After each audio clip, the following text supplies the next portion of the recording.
Merci à vous tous d'avoir accepté de vous déranger pour tenter de satisfaire votre curiosité.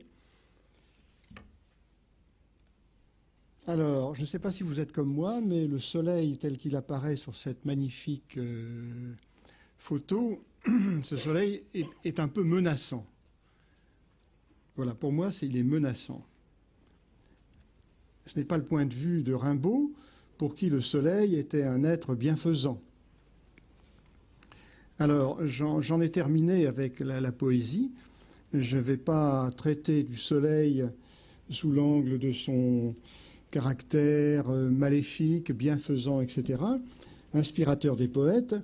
Je vais prendre le point de vue extrêmement scientifique. Donc, je vais essayer de faire passer quelques messages, peut-être trop. Enfin, écoutez, j'espère que vous pourrez en retenir quelques-uns. Alors, aujourd'hui, je vais présenter des choses relativement variées. Déjà, vous constaterez, enfin, je vous fais constater que je change le titre de ces conférences. Au lieu de dire « le soleil et la vie », je préfère dire « la lumière solaire et la vie ». Pourquoi? Parce que si on dit le soleil et la vie, on considère le soleil un petit peu comme un être mystérieux, tandis que si on dit la lumière solaire et la vie, on considère bien, de façon, je dirais, précise, quelle est la propriété du soleil qui a une interaction avec la vie sur Terre. Alors, la première chose que je vais considérer, c'est l'effet indirect du soleil sur la vie, dans la mesure où le soleil confère à la Terre une température favorable à la vie. Alors, c'est peut-être évident, si vous voulez, mais il n'est pas mauvais quand même d'en dire quelques mots. Alors, la vie, telle qu'on la connaît, elle ne peut se dérouler que dans un domaine de température qui va de 0 degré à 100 degrés, à peu près. C'est-à-dire qu'il faut de l'eau liquide. Ce n'est pas tout à fait exact. On peut avoir des températures plus élevées quand la pression est forte. On peut avoir des températures plus basses en milieu salin ou en des milieux riches en sucre. Mais en gros, c'est la gamme 0 à 100 degrés. Alors, quand on regarde les planètes du système solaire, on s'aperçoit que la température de ces planètes est extrêmement variable avec leur distance au Soleil. Et que la Terre, les distances ici sont mesurées en unités astronomiques, c'est-à-dire que la distance vaut 1 pour la Terre et celle des autres planètes est rapportée à celle de la Terre. Vous voyez que dès qu'on se rapproche du Soleil avec Vénus, on atteint tout de suite des températures extrêmement élevées. Il y a la distance, il y a d'autres facteurs qui jouent, mais enfin, voyons les choses concrètement telles qu'elles sont actuellement. Température très élevée sur Vénus, et dès qu'on s'éloigne avec Mars, on tombe dans des températures nettement plus basses. Moins 59 degrés sont des températures moyennes, évidemment. Alors, température moyenne, ce qui veut dire que ça n'empêche que pour Mars, par exemple, des gens pensent qu'il y a peut-être des formes de vie sur Mars, parce que même si la température moyenne est très basse, il peut y avoir au sein de la planète des niches où la température est en moyenne plus élevée. Il peut y avoir aussi, au cours d'un cycle d'alternance, disons, d'éclairement et de non-éclairement, des périodes de température favorables. Mais enfin, en gros, quand même, la marge de distance, la marge est faible. Alors maintenant, la Terre a une température favorable à la vie, mais il faut bien voir que la distance au Soleil est un paramètre essentiel, mais l'atmosphère terrestre est un autre paramètre important. Alors ce schéma montre que le Soleil donc envoie sur la Terre de la lumière sous forme de rayonnement solaire, qui est surtout constitué de lumière visible et infrarouge, sur le plan de l'énergie, infrarouge proche. Cette lumière arrivant sur la Terre va être en partie réfléchie, avec la même couleur, Vous voyez que la réflexion, j'ai fait une flèche de même couleur, et le reste sera absorbé. Alors maintenant, quand vous essayez de calculer ce qu'on atteindrait dans les conditions où la Terre serait dépourvue d'atmosphère, on atteindrait une température de moins 18 degrés. J'ai oublié de figurer ici l'apport qui vient de la géothermie des profondeurs terrestres. Alors en fait, on atteint un équilibre parce que la Terre va émettre du rayonnement vers l'espace. Ça, c'est quelque chose qu'il faut absolument savoir, c'est que tout objet émet du rayonnement, si on veut de la lumière, au sens large. Et j'ai figuré ici que la couleur de l'émission de la Terre vers l'espace est différente. Elle est rouge. Je l'ai figurée en rouge. En fait, elle est dans l'infrarouge lointain.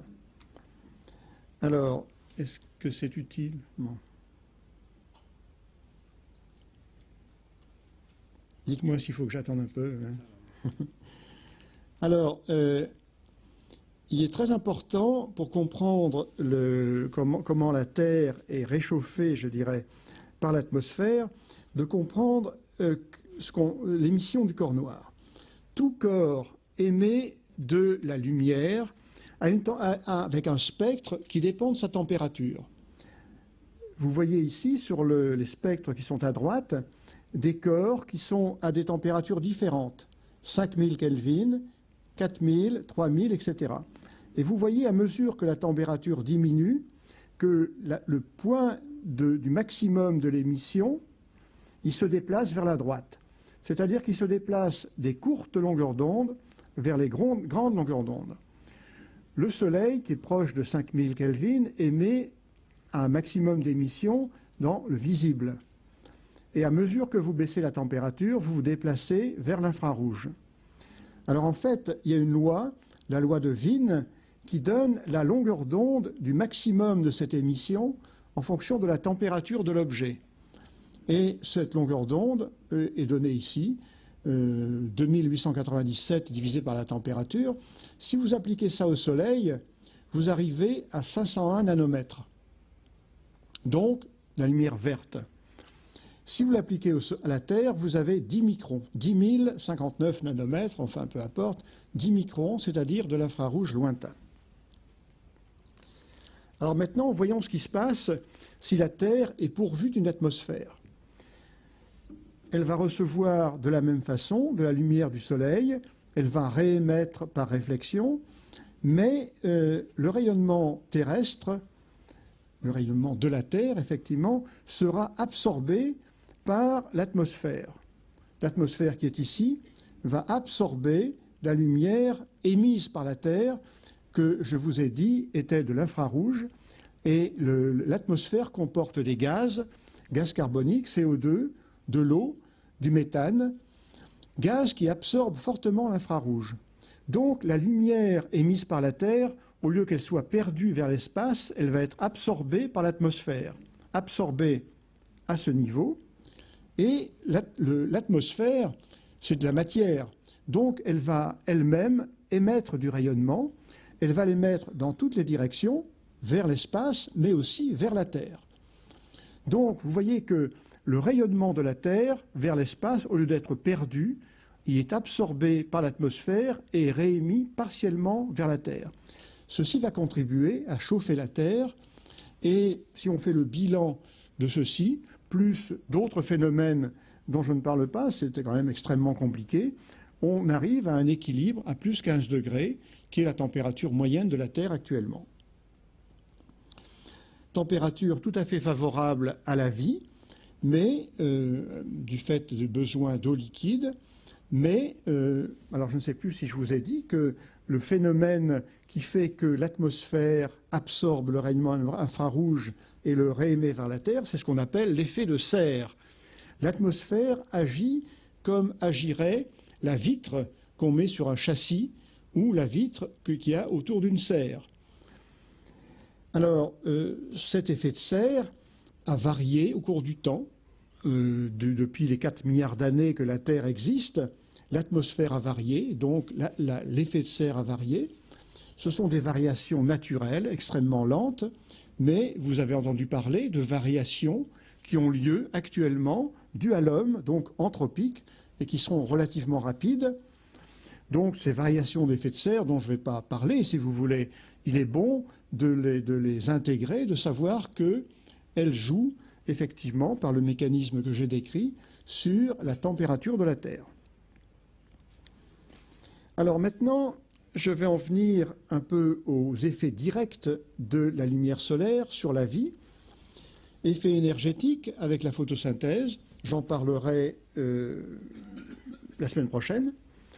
Les effets de signal, où la lumière agit non pas par son énergie, mais par sa capacité à induire un signal qui, en fait, au sein d'un système biologique, va consommer de l'énergie, mais va rendre une fonction, une fonction ou avoir un but très précis. Je vais parler tout à l'heure des effets négatifs sur la santé, vieillissement et cancer, mais avant, je vais dire quelques mots de quelques processus relativement précis qui pourraient être développés, mais que je ne vais pas développer, si vous voulez. Le premier, c'est la formation de vitamine D. Vous savez que la lumière solaire, et en particulier les ultraviolets, reçus par l'épiderme, vont convertir dans celui-ci un précurseur de la vitamine D, c'est le déhydrocholestérol, le convertir en vitamine D par une simple isomérisation, c'est-à-dire un changement de structure de la molécule. Et cette vitamine, qui est appelée antirachitique, va permettre une bonne assimilation du calcium et donc une bonne minéralisation des os. Il faut savoir que cette formation de vitamine D est le seul effet positif de l'ultraviolet, des rayonnements ultraviolets.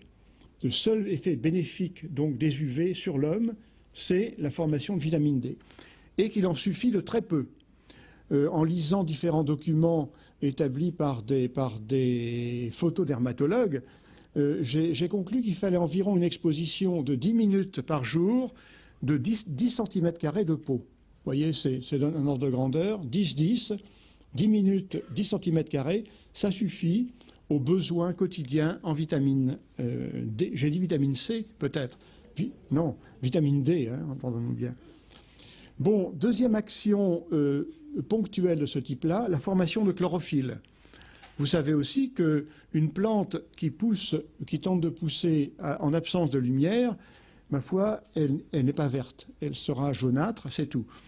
Pour faire de la chlorophylle, il faut de la lumière. Et c'est parce que la plante, en absence de lumière, contient un précurseur qui s'appelle la protochlorophylle, qui est converti instantanément en chlorophylle. Ce n'est pas la peine que j'en dise plus. Autre processus important, c'est le bronzage, qui est un processus extrêmement complexe, qui en fait aboutit à la formation de mélanine et à la redistribution de la mélanine dans la peau, qui aboutit à un changement de couleur. J'y reviendrai tout à l'heure, mais finalement, sur le plan moléculaire, le mécanisme du bronzage est extrêmement compliqué et je n'en dirai pas plus pour le moment. Donc, venons-en aux effets négatifs sur la santé. Mais avant, encore quelques mots de généralité pour comprendre les bases, je dirais, de la photobiologie. Comment la lumière interagit avec les systèmes vivants, avec les molécules. Eh bien, il faut partir d'une molécule que j'appelle P, et non pas M, on pourrait dire molécule M, je l'appelle P, parce que ces molécules, ce sera souvent ce qu'on appellera un pigment. Pigment, c'est une molécule colorée. On appelle, bon, vous le savez, en peinture, les pigments, mais d'une manière générale, on va appeler pigments toutes les molécules quand elles sont fortement colorées et qu'on va considérer leur propriété d'absorption de la lumière. Aussi photorécepteurs, parce qu'elles vont recevoir des photons, ou bien photosensibilisateurs, parce qu'elles sont capables d'induire la sensibilisation de réaction. Donc, en tout cas, ces molécules, on les appelle P, et elles absorbent un photon. Donc, la lumière peut être considérée de deux façons, comme une onde ou comme une collection de particules. Pour la photochimie, la photobiologie, on ne s'intéresse pas à l'aspect ondulatoire de la lumière. On considère que la lumière, ce sont des particules. Eh bien, quand P reçoit un photon, ça le met dans un état excité qui va lui permettre de réagir, d'enclencher un certain nombre de réactions. Voilà ce qui se passe. Ici, je passe 1 minute quand même à vous expliquer. Ce sont vraiment les fondements de la photobiologie. Vous avez P au départ, P qui est dans un état de repos. La molécule, elle est telle qu'elle est, tranquille, elle attend que quelque chose se passe. Quelque chose qui va se passer, c'est qu'elle va recevoir un photon. Le photon arrive, je suppose ici un photon de lumière bleue, eh bien la molécule va passer dans ce qu'on appelle un état excité. À gauche, vous voyez que l'échelle, c'est l'énergie. Donc, plus on est haut, plus l'énergie est forte. La molécule a absorbé un photon, elle a gagné de l'énergie, elle est dans un état excité que l'on dit singulé. Peu importe la raison, cet état est extrêmement labile. Il va durer environ 1 milliardième de seconde. Et il va pouvoir passer dans d'autres états par émission de fluorescence, la lumière rouge qui est ici, ou bien des excitations non radiatives. L'énergie apportée par le photon est perdue sous forme de chaleur. Donc là, ça, on n'en parle plus. Ou alors, le passage dans un autre état, qui au lieu d'être dit singulé est dit triplé, un autre état excité, d'énergie plus faible. Et alors, il va se passer deux choses. Cet état excité triplé va être l'origine de réactions dangereuses que je vais décrire. Les réactions utiles de la lumière, que je décrirai pas aujourd'hui, mais dans une semaine ou dans 15 jours, ont toutes lieu à partir de l'état singulé excité. C'est-à-dire qu'elles ont lieu dans un temps extrêmement court. Comme je vous dis, cet état dure au plus 1 milliardième de seconde. Les réactions utiles vont se dérouler en moins d'1 milliardième de seconde. Ensuite, il y a des choses plus lentes, mais enfin, le départ, c'est comme ça. Donc, réaction dangereuse à partir de l'état triplé.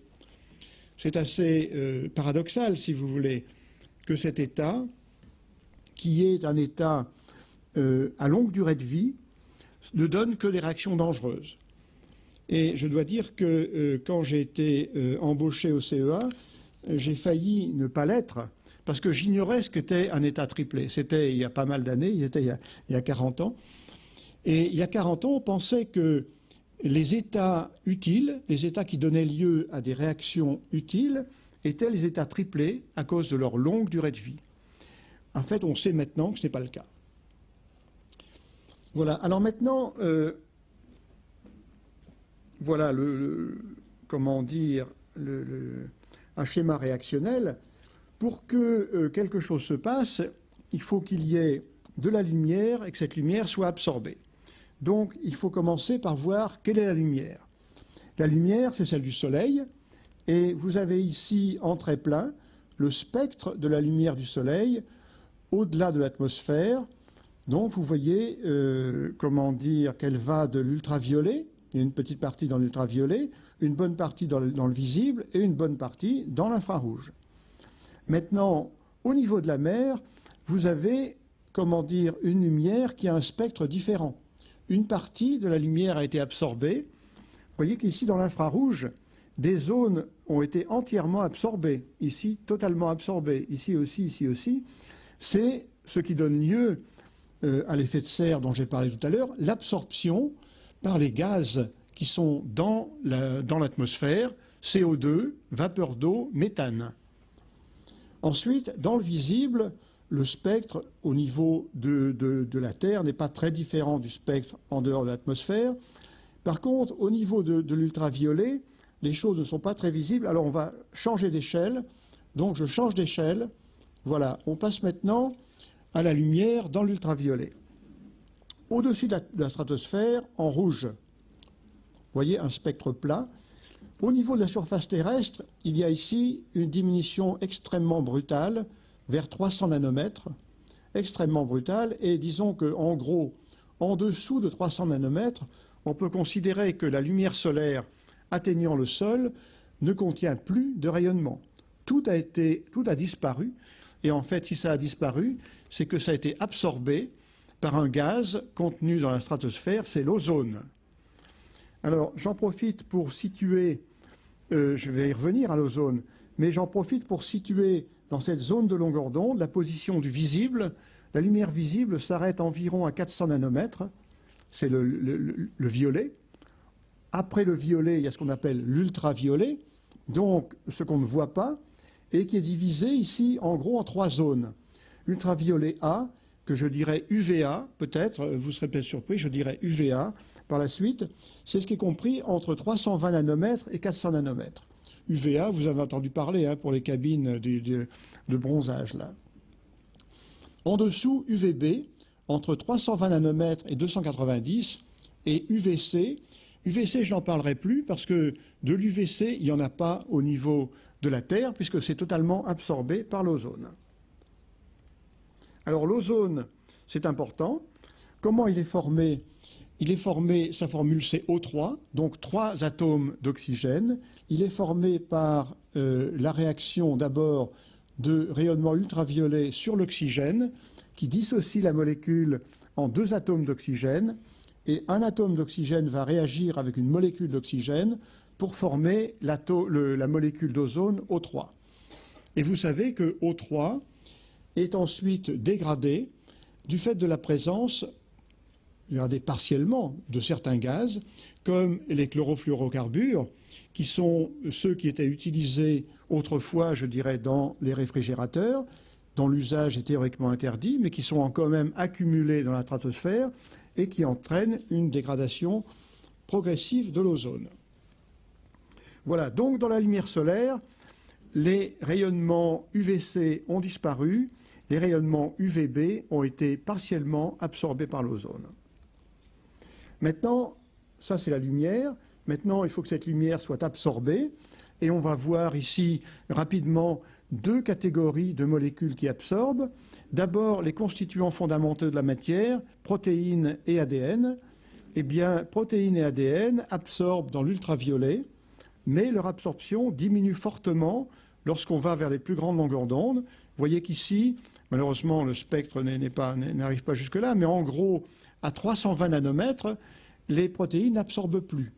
Par contre, vous voyez qu'elles absorbent un petit peu de l'ultraviolet B. L'ADN, c'est pareil, absorbe pas mal dans l'ultraviolet C. Par contre, ici, son absorption diminue fortement et à 340 nanomètres, en gros, il n'y a plus d'absorption. Inversement, vous voyez que s'il y avait de l'ultraviolet C dans la lumière solaire arrivant au sol, ça donnerait lieu à une absorption très forte par protéines et ADN. Maintenant, autre type de molécules qui absorbent la lumière, les pigments de la photosynthèse. C'est juste pour vous situer, si vous voulez, hein, je ne vais pas détailler. Le carotène, de couleur orangée, qui absorbe la lumière bleu-vert. La chlorophylle, qui est ici en bleu, qui absorbe le rouge et le violet-bleu. Et vous voyez que la somme des deux qui sont dans les feuilles, aucun des deux n'absorbe réellement dans le vert, qui est ici. Et c'est la raison pour laquelle les feuilles sont vertes. Les autres couleurs sont absorbées, le vert n'est pas absorbé. Bon, je vous rappelle donc que la lumière solaire reçue au niveau de la Terre, c'est surtout du visible. L'infrarouge, finalement, a peu d'effet sur les organismes vivants. J'en parlerai pratiquement pas. Et maintenant, j'en viens donc aux effets négatifs sur la santé. Donc, pour parler de ça, il vaut mieux commencer par voir qu'est-ce qui va être le plus exposé au rayonnement solaire. Et c'est assez évident, c'est l'œil. Bon, c'est évident. On pense plutôt à la peau. J'aurais dû mettre la peau en premier quand même, parce que la peau, c'est quand même l'organe, je dirais, qui est de loin le plus exposé au rayonnement solaire. L'œil est quand même exposé fortement au rayonnement solaire, enfin à la lumière solaire, et sa fonction est de le capter et de l'utiliser. Et troisième catégorie, le système immunitaire qui est présent dans la peau. Une partie du système immunitaire est présent dans la peau et qui est, susceptible à l'éclairement. Alors, je reviendrai après, mais j'ai mentionné ici quelques-uns des effets négatifs donc, de la lumière solaire sur ces différents organes. Au niveau de l'œil, la cataracte et l'altération de la rétine, qu'on appelle la DMLA, dégénérescence maculaire liée à l'âge, DMLA, j'y viendrai après, sur la peau, vieillissement de la peau, des allergies et surtout les cancers, système immunitaire, l'immunodépression qui est due à un excès de rayonnement ultraviolet sur la peau. Alors les mécanismes sont de deux types. Il y a des effets directs du rayonnement ultraviolet sur l'ADN et sur les protéines. Donc je vous ai dit précédemment que ces deux types de molécules absorbaient, pas énormément, mais absorbent quand même les rayonnements ultraviolets. On verra les effets, les dommages causés par ces rayonnements et ce qu'on appelle les effets photodynamiques. Alors là, c'est différent. Au lieu que ce soit les molécules biologiques sensibles qui absorbent directement la lumière, il y a un relais qu'on appelle un photosensibilisateur. Donc, des molécules vont absorber la lumière solaire, elles vont être excitées, ça va leur permettre, ça va les conduire, je dirais, à engendrer des dommages aux autres molécules biologiques. Donc, c'est ce qu'on appelle une photosensibilisation. Alors, c'est l'inconvénient, si vous voulez, de cette présence, c'est que le spectre d'action sera plus large. S'il n'y avait que l'ADN et les protéines, vous voyez que, d'après ce que j'ai dit tout à l'heure, l'ultraviolet proche et la lumière visible n'auraient aucun effet, puisque ces lumières ne seraient pas absorbées. Par contre, s'il y a des photosensibilisateurs, ces molécules pourront absorber la lumière visible ou UV proche et engendrer des dommages aux protéines ou à l'ADN. Alors venons-en à examiner très rapidement les organes qui vont être sensibles à la lumière. En premier, l'œil, dont vous connaissez la structure. Enfin, malgré tout, ce n'est pas inutile quelquefois de la rappeler. La lumière arrive par la gauche, enfin, dans ce schéma. Elle tombe d'abord sur la cornée, qui est la première partie de la couche externe de l'œil. Et ensuite, je schématise, elle va traverser le cristallin, qui est la lentille de l'œil. Et donc, le cristallin focalise le faisceau sur le centre, le point central, la fovea de la rétine, qui est le point à haute définition de la rétine. Ensuite, la rétine, qui est ici à l'arrière, va transmettre un signal via le nerf optique, mais ça, j'en parlerai la prochaine fois. Bien, les rayonnements qui arrivent ici, s'il s'agit de l'UVB, l'UVB sera en bonne partie arrêté par la cornée. Donc, ça va engendrer des actions au niveau de la cornée. Les UVA vont traverser facilement la cornée, mais seront absorbés en bonne partie par le cristallin, qui présente une épaisseur importante de protéines. Donc, les dommages au cristallin seront dus essentiellement aux UVA. Donc, je vous rappelle, UVA, c'est les UV ultraviolets, compris entre 400 nanomètres et 320 nanomètres. Et par contre, la lumière visible va aller jusqu'à la rétine, fort heureusement. Donc, ça permet de voir, ça permet la vision. Mais lorsque cette lumière est trop forte, à longueur d'année, ça engendre une dégénérescence dont je vais parler bientôt. Alors maintenant, rapidement, les dommages au système visuel. Ma foi, les trois points d'entrée, enfin les 3 points successifs dont je viens de parler, si vous voulez, la cornée. La cornée va être endommagée par les UVA. C'est des brûlures bien connues lorsque des gens vont, disons, à la neige, il y a trop de soleil et qu'ils ne se protègent pas. C'est ce qu'on appelle les photokératites, qui sont des inflammations de la cornée, mais qui sont des phénomènes non durables. Ce sont des effets instantanés, enfin du moins à l'échelle de la journée, je dirais, mais qui peuvent être gênants dans la mesure où, s'ils se répètent, ils sont de plus en plus graves. Le cristallin donne lieu à un phénomène qui, lui, est extrêmement grave, c'est la cataracte. Alors la cataracte est un problème majeur de santé publique parce que, du fait de deux raisons cumulées, je dirais, le vieillissement et en plus l'exposition de plus en plus forte que les gens acceptent au rayonnement solaire. Il semble que le nombre d'opérations... Bon, si vous voulez, la cataracte, c'est grave dans la mesure où ça engendre une cécité totale ou partielle.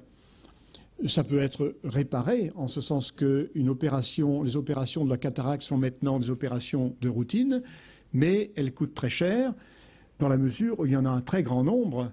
Il y a plus de 300 000 opérations de cataracte chaque année en France. Et en plus, il y a de nombreux pays, comme les pays du Sud, où l'irradiation, le rayonnement solaire est plus riche en ultraviolets et où les pays n'ont pas les moyens, de payer ces opérations. Et donc, un grand nombre de gens sont aveugles à cause de la cataracte. Qu'est-ce qui se passe dans la cataracte? C'est que des protéines du cristallin, qui sont normalement transparentes, sont endommagées par les ultraviolets, et ces protéines commencent par jaunir, et ensuite elles s'agrègent. Elles s'agrègent et au lieu de laisser passer parfaitement la lumière, elles diffusent la lumière. Donc la lumière est bloquée largement au niveau du cristallin.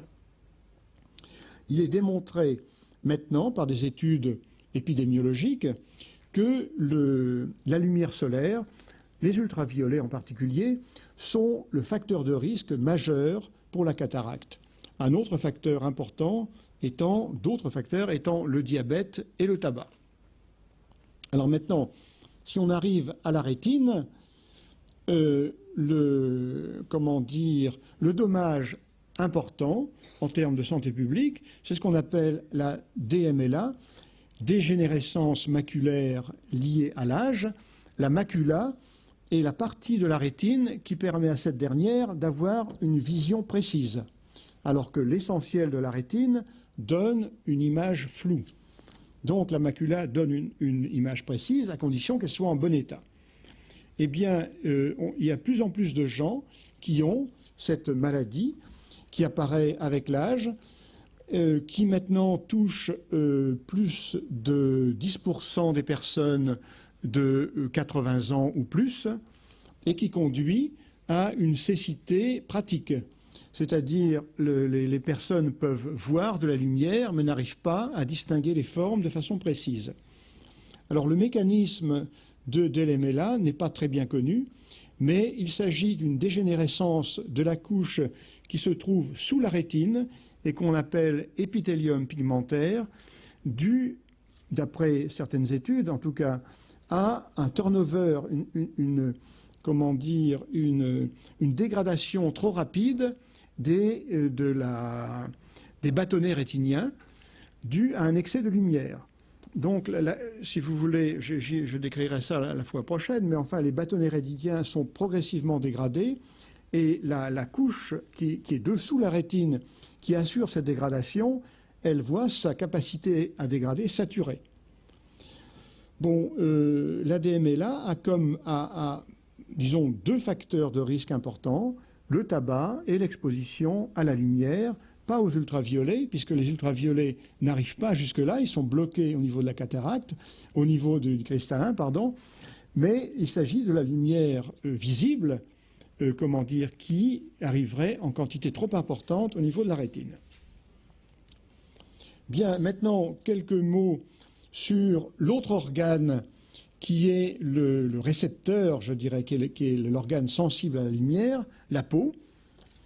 Eh bien, la peau, la structure de la peau, je vous la rappelle, elle comporte une base qui est le derme, qui est constitué d'un petit nombre de cellules qu'on appelle les fibroblastes et qui comportent des protéines élastiques et solides, le collagène et élastine.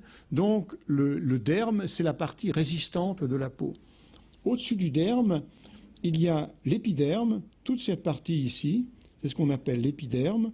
Et dans l'épiderme, il y a des cellules plus nombreuses qu'on appelle les kératinocytes, ici, en rose. Ces kératinocytes sont formés à la base de l'épiderme et elles migrent progressivement vers le haut. Quand elles arrivent vers le haut, elles s'aplatissent et ensuite elles meurent, si vous voulez. Les cellules meurent et elles donnent lieu à ce qu'on appelle la couche cornée, qui est faite d'une protéine résistante qui se trouvait dans les kératinocytes. C'est la kératine. Donc cette couche cornée protège la peau, mais c'est une couche morte, si vous voulez. Voilà, les kératinocytes. Et les kératinocytes mettent environ 2 mois à passer de la base de l'épiderme jusqu'à la couche cornée. Autre cellule de l'épiderme, les cellules dites de Langerhans, qui sont des cellules, comment dire, du système immunitaire. Elles assurent la protection de la peau contre les invasions. Et enfin, troisième type de cellules importante, les mélanocytes. Alors vous savez que les cancers de la peau, on les appelle les mélanomes. Donc vous voyez tout de suite qu'il va y avoir une relation avec ça. Les mélanocytes sont ces cellules, d'ailleurs elles ont une forme qui est effectivement assez inquiétante ici. Les mélanocytes, c'est à peu près leur forme, hein. Les mélanocytes sont situés à la base de l'épiderme et elles ont des prolongements, de nombreux prolongements, qui vont entre les kératinocytes. Alors, les mélanocytes, excusez-moi, oui, les mélanocytes, je croyais me tromper, mais non, les mélanocytes, donc ces cellules à forme bizarre, synthétisent la mélanine. Et la mélanine, c'est le pigment qui va protéger la peau contre la lumière. La mélanine, vous savez que c'est le pigment brun, qui peut avoir une couleur brun-roux, qu'on appelle à ce moment-là les phéomélanines, ou brun-noir, c'est ce qu'on appelle les eumélanines. Eh bien, ce sont les pigments qui se forment lors du bronzage ou qui se forment naturellement dans une peau noire. Eh bien, ces pigments sont formés dans des petites particules qu'on voit vaguement dans ces cellules. Malheureusement, je n'ai pas donné de bonnes instructions là au dessinateur. Ces petites particules qui sont ici, on les appelle les mélanosomes. Ce sont des petits grains bourrés de mélanine.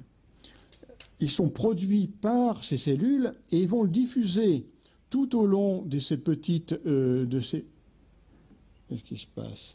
Oui. Tout au long de ces... Ah, là, il y a un petit problème. Excusez-moi. Tout au long de ces prolongements ici, et ils vont ensuite diffuser dans les autres cellules. C'est-à-dire que les kératinocytes reçoivent de la mélanine par les mélanosomes qui arrivent de ces cellules. Alors donc, la mélanine sera présente dans ces cellules, et à la fin, elle sera éventuellement présente dans la couche cornée. Alors, la différence entre les gens qui sont à peau noire ou à peau blanche, toutes deux, ces deux catégories de personnes vont avoir de la mélanine. Les gens à peau noire vont avoir des mélanosomes de grosse taille qui, au cours de la migration ici des kératinocytes, vont disparaître progressivement, mais vont quand même subsister au niveau de la couche cornée. Donc, les gens à peau noire ont de la mélanine dans la couche cornée. Les gens à peau blanche, comme moi, eh bien, ma foi, les mélanosomes vont disparaître et dans les couches supérieures de l'épiderme, il n'y aura plus rien de noir. Toute la mélanine aura disparu. Et donc, la mélanine sera uniquement dans les parties inférieures. Il y en aura moins. Voilà. Donc, cette mélanine absorbe la lumière. Franchement, là, il y a un petit problème. La lumière, les UVB vont pénétrer dans la peau. Les UVA iront plus loin encore, pratiquement jusqu'au derme.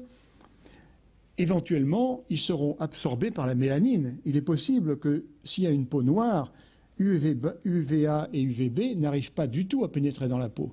Mais le cas le plus fréquent, c'est quand même une pénétration éventuellement jusqu'au derme. Alors, quels sont les effets de la lumière solaire sur la peau? Je n'aurai pas le temps de détailler, si vous voulez, mais il y a des effets à court terme. Les coups de soleil, par exemple.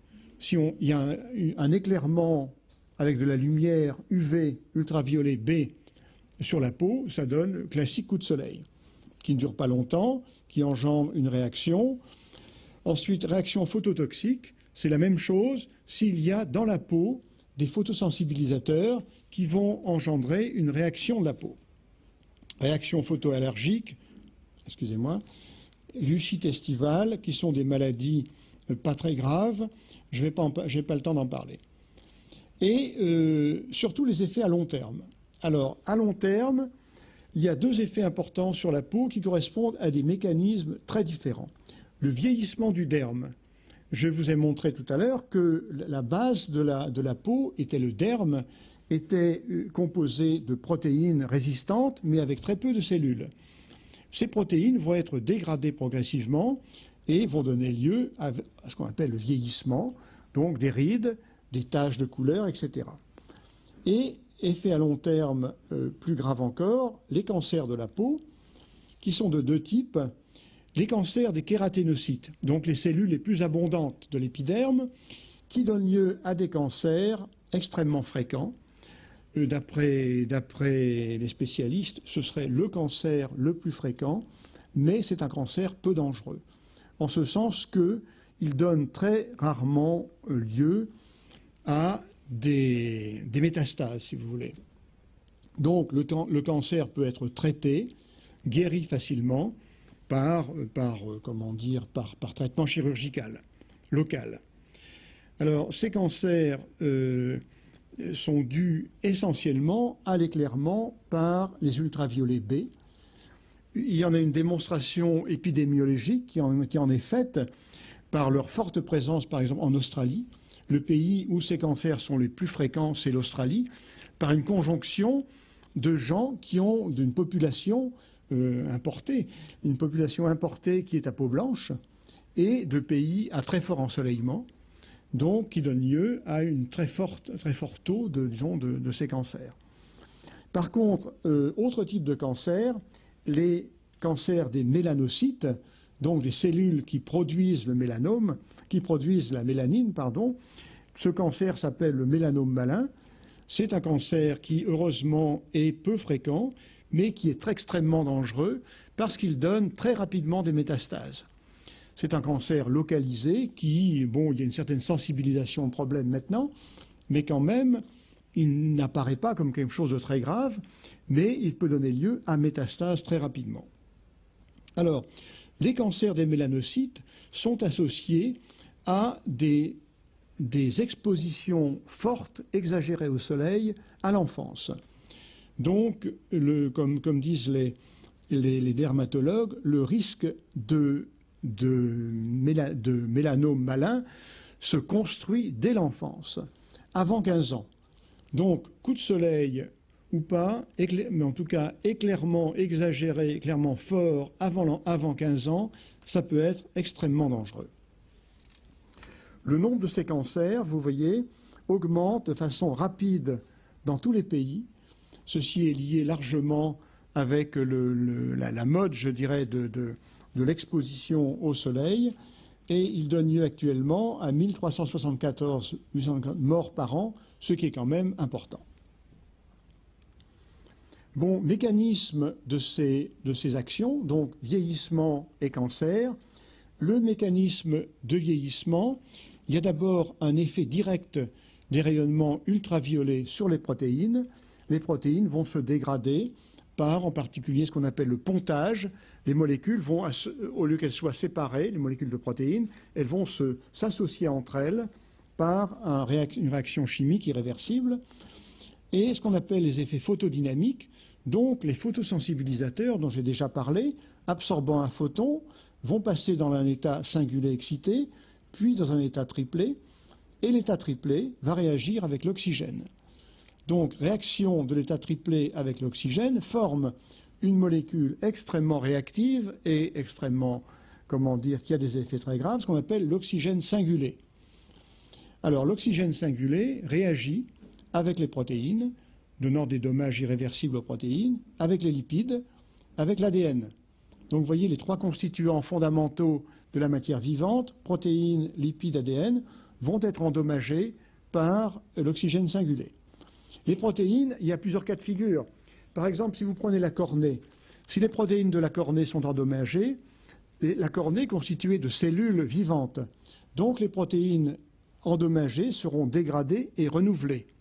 C'est un problème, mais ce n'est pas grave. Au niveau du cristallin, les protéines du cristallin ne sont pas renouvelées. Donc les effets d'oxygène singulé ou d'autres effets du rayonnement vont s'accumuler avec le temps et vont donner lieu à un vieillissement qui sera progressif, évidemment, et qui sera cumulé avec à la fois suivant la dose d'éclairement et suivant l'âge de l'individu. Donc on a ce phénomène à la fois pour le derme et pour le cristallin. Bon, 2 mots des photosensibilisateurs. Il faut savoir qu'il y a des photosensibilisateurs qui sont des produits naturels qui existent dans le corps vivant. Des médicaments, pas mal de médicaments sont des photosensibilisateurs et c'est pour laquelle bon nombre d'antibiotiques, il faut éviter, après les avoir pris, de s'exposer au soleil. Ensuite, des substances végétales sont de bons photosensibilisateurs.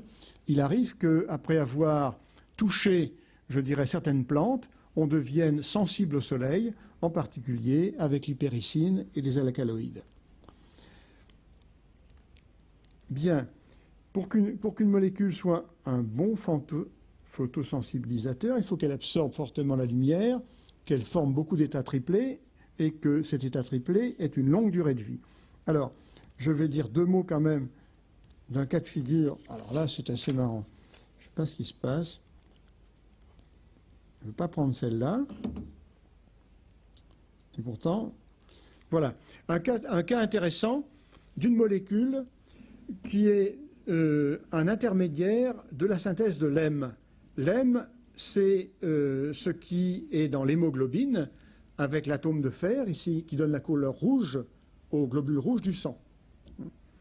Donc l'hème est composé, vous voyez, de ce qu'on appelle un ensemble tétrapyrolique, donc un cycle tétrapyrolique, 4 noyaux pyrrole, ici assemblés. Et vous voyez, avec ce qu'on appelle les doubles liaisons conjuguées. Franchement, je ne sais pas ce qui se passe. Les doubles liaisons conjuguées, ce système va être capable d'absorber très fortement la lumière. Et il y a au centre l'atome de fer. Le précurseur de l'hème est la protoporphyrine 9, qui est ici. C'est exactement la même chose sans fer. Il existe des personnes qui ont une capacité très faible d'intégrer le fer dans la protoporphyrine 9 pour former l'hème. C'est ce qu'on appelle une maladie génétique, la porphyrie érythropoïétique. Donc l'enzyme qui intègre le fer, elle est peu active. Et donc ces personnes vont accumuler le précurseur, protoporphyrine 9. Eh bien, ce précurseur est capable de passer à l'état excité, de former l'état triplé, et son état triplé va réagir fortement avec l'oxygène. Ces personnes vont donc être extrêmement sensibles à l'exposition à la lumière.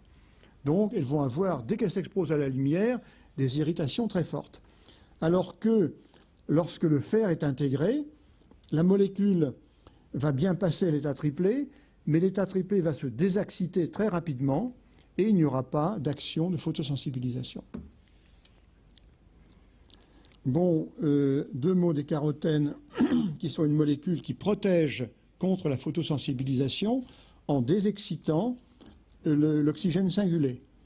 Vous savez sans doute, on en parle souvent, que les caroténoïdes sont utilisés dans différents traitements protecteurs, je dirais. Un des mécanismes essentiels de la protection, c'est que les caroténoïdes vont pouvoir passer à l'état triplé et désexciter l'énergie en évitant la formation d'oxygène singulé et donc en évitant les dommages dus à ceci. Bon, je suis obligé de passer rapidement.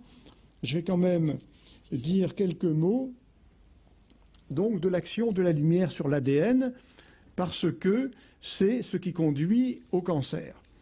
Alors l'ADN, vous savez, est un polymère biologique formé de 2 brins qui sont normalement appareillés.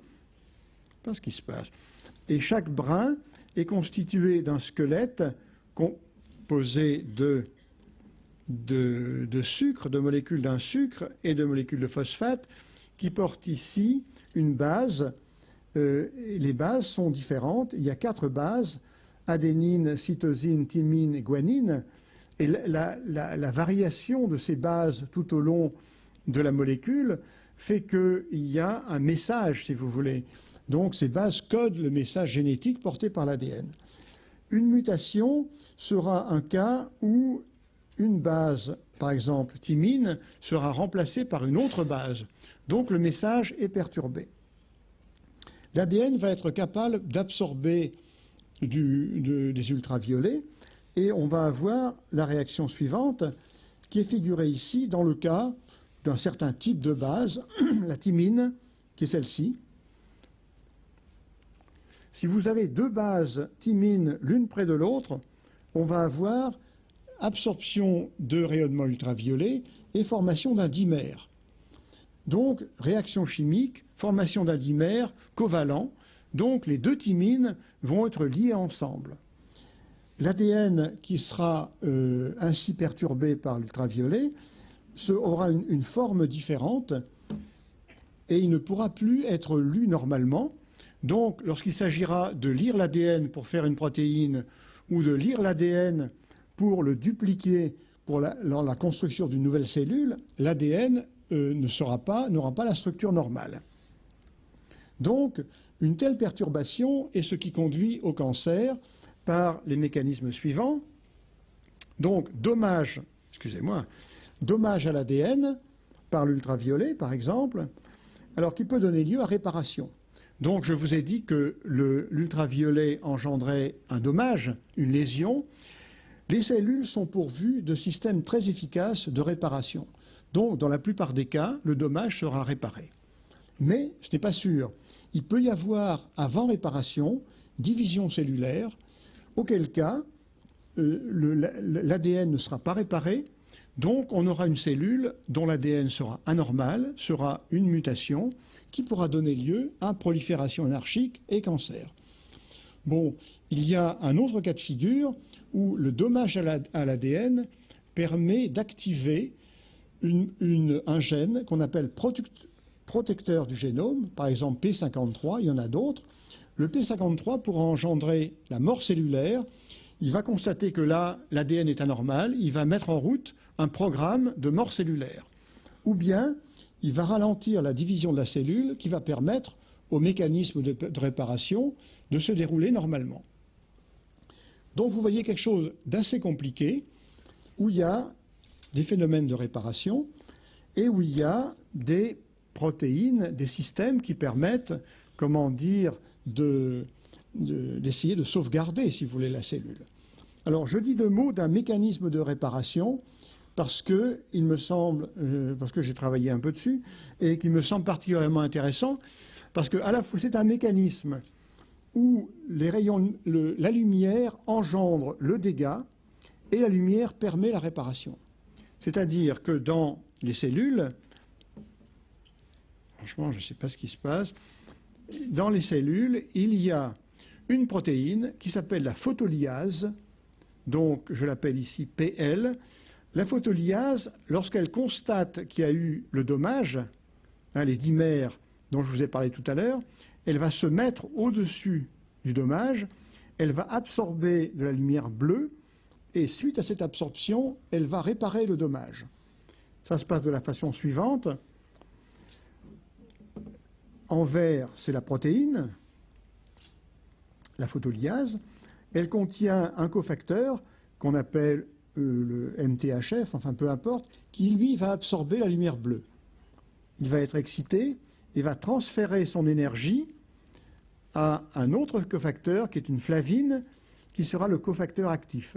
Ce cofacteur va transférer un électron au dégât dans l'ADN et ça va engendrer la réparation. Si vous voulez, je représente ici, ici c'est les deux bases qui sont liées. Elles reçoivent un électron et lorsqu'elles ont reçu cet électron, ça va engendrer la scission du dimère et l'ADN va retrouver sa structure normale.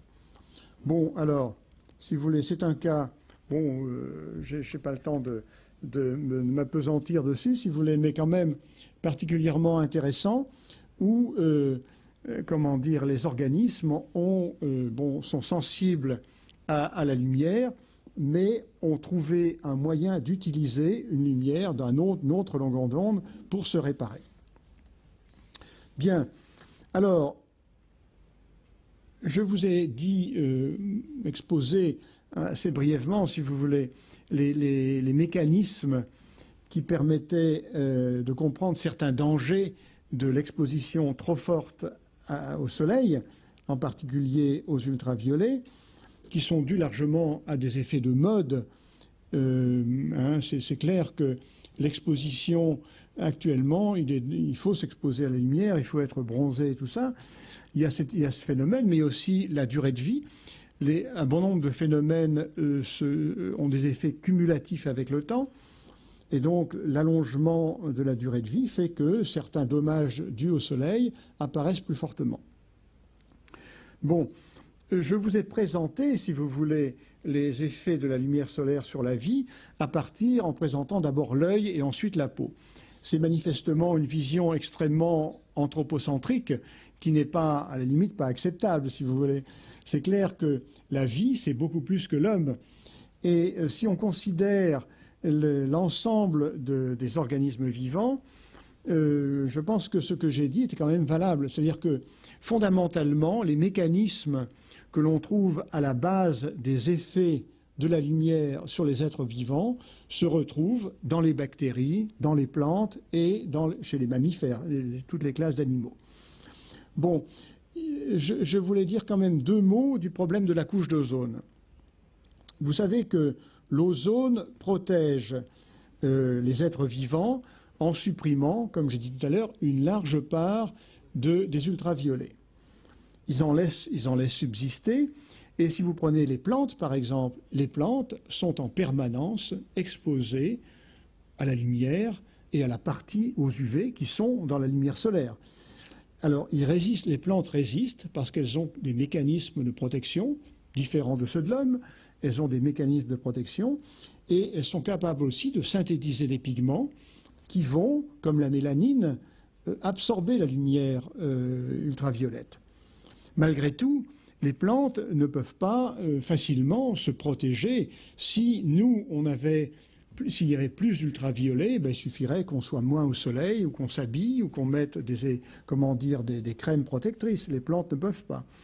Donc, la perspective d'une augmentation des rayonnements ultraviolets due à la diminution de la couche d'ozone, cette perspective est grave, surtout pour les plantes et du moins d'une manière générale les organismes photosynthétiques qui sont en permanence au soleil.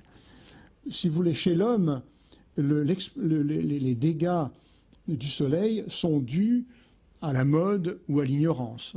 Chez les plantes, c'est dû au mode de fonctionnement normal des plantes. Ce qui serait a priori le plus susceptible au rayonnement ultraviolet, c'est le phytoplancton. Vous savez qu'il y a dans les océans un grand nombre de micro-organismes qui sont des cyanobactéries ou des algues unicellulaires qui sont au début de toute la chaîne alimentaire qui aboutit aux poissons. Une chaîne très compliquée, mais une bonne part de cette chaîne est alimentée au niveau des mers froides par les cyanobactéries et les microalgues. Et c'est au niveau de ces mers froides, évidemment, que actuellement il a été constaté une diminution de la couche d'ozone et donc un effet plus important, si vous voulez, au niveau de ces organismes. Donc, destruction de la couche d'ozone, il faut y être sensible, c'est sûr. Il faut y penser essentiellement sous l'angle de la chaîne alimentaire présente dans les océans, également les forêts, parce que les forêts n'ont très peu de capacité d'adaptation et pourraient être extrêmement sensibles à toute augmentation des ultraviolets. Bon, je vais pas en parler, parce que là, je m'aperçois qu'il est 7h30, il faut que j'arrête. Malgré tout, la lumière a des effets négatifs, la lumière solaire a des effets négatifs. Je parlerai dans les conférences suivantes des effets positifs, qui sont quand même peut-être les plus importants. La lumière a quand même des utilisations médicales, non pas la lumière solaire, mais une utilisation contrôlée de la lumière. Et ça utilise les effets photodynamiques dont j'ai parlé tout à l'heure, c'est-à-dire photosensibilisateurs excités par la lumière, produisant de l'oxygène singulé, qui va attaquer des molécules biologiques. Ces molécules biologiques seront présentes dans les cellules pour le traitement du psoriasis, par exemple, où les cellules ont tendance à proliférer un peu trop. Si on les traite par ce qu'on appelle la PUVA thérapie, on ralentit leur prolifération. Également, ce qu'on appelle la photochimiothérapie, qui est un ensemble de méthodes en développement pour des cancers superficiels, où également on peut engendrer la mort de cellules cancéreuses dans le cas particulier, à qui on aurait fait ingérer des molécules photosensibilisatrices et qu'on pourrait éclairer. Et enfin, je parle de ceci parce que c'est un cas intéressant sur le plan que je traite aujourd'hui, mais qui est quand même un problème important de les nouveau-nés qui n'arrivent pas à dégrader leurs globules rouges et qui accumulent de la bilirubine, cette bilirubine pouvant éventuellement ensuite s'accumuler dans le cerveau. Il y a des traitements par les ultraviolets AA qui permettent donc une dégradation chez le nouveau-né, si vous voulez, de la bilirubine. Donc c'est un traitement de la jaunisse des nouveau-nés. Bien, excusez-moi, j'ai été un peu long, donc peut-être un peu confus, surtout sur la fin. Donc au cours de cette heure, je vous ai dit que le Soleil avait une action de base pour la vie en permettant que la Terre ait une température favorable. Ensuite, j'ai donné quelques fondements moléculaires de la photobiologie et j'ai parlé des effets négatifs sur la santé humaine. Donc, la prochaine fois, je parlais plutôt des effets énergétiques fondamentaux et positifs, et la fois d'après, des effets également très importants dans lesquels la lumière est un signal.